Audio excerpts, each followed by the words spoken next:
સાબરકાંઠામાં દારૂબંધીના ધજાગરા બુટલેગરનો reels video viral, police તંત્રને ખુલ્લો પડકાર. ગુજરાતમાં દારૂબંધી ફક્ત કાગળ પર જ હોય તેમ લાગી રહ્યું છે. સાબરકાંઠા જિલ્લામાં ભારતીય બનાવટના વિદેશી દારૂ ભરેલ એક કારનો વિડીયો સોશિયલ મીડિયા પર વાયરલ થયો છે, જેમાં ખુદ બુટલેગરે રીલ્સ બનાવી પોલીસ તંત્રને ખુલ્લો પડકાર ફેંક્યો છે. આ વિડીયો વાયરલ થતાં દારૂબંધીના અમલ સામે ગંભીર સવાલો ઊભા થયા છે. પ્રાથમિક માહિતી અનુસાર આ વિડીયોમાં મોટી માત્રામાં દારૂનો જથ્થો કારમાં ભરી લઈ જવામાં આવી રહ્યો છે. અનુમાન છે કે આ દારૂ અંતરિયાળ ગ્રામ્ય વિસ્તારોના માર્ગો પરથી સપ્લાય કરવામાં આવી રહ્યો છે. સાબરકાંઠા જિલ્લાને જોડતી રાજસ્થાન સરહદોમાંથી દારૂનો જથ્થો ગુજરાતમાં ઘૂસડવામાં આવતો હોવાનો કિસ્સા અગાઉ પણ સામે આવ્યા છે અને દારૂ ઝડપાતો પણ હોય છે. જો કે આ વાયરલ વિડીયો દર્શાવે છે કે બુટલેગરો હવે બેફામ બન્યા છે અને પોલીસ તંત્રનો જાણે કોઈ ડર રહ્યો નથી.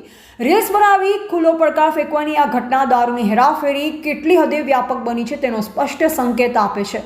આ વિડીયોની ભારતની અસ્મિતા પુષ્ટિ કરતું નથી, પરંતુ સાબરકાંઠામાં દારૂબંધીની સ્થિતિ અને પોલીસની કાર્યવાહી પર ગંભીર સવાલો ચોક્કસ ઊભા કરે છે. આ ઘટના બાદ પોલીસ તંત્ર દ્વારા કેવા પગલાં લેવાય છે અને આ બુટલેગરને ઝડપી પાડવામાં આવે છે કે કેમ તે જોવું રહ્યું. શું ગુજરાતમાં ખરેખર દારૂબંધી ફક્ત કાગળ ઉપર જ રહી ગઈ છે કે પછી તેનું કડકાઈથી પાલન કરવામાં આવશે? આ પ્રશ્નનો જવાબ સમય જ આપશે. એવા રાજકમલસિંહ પરમાર, ભારતીય અસ્મિતા.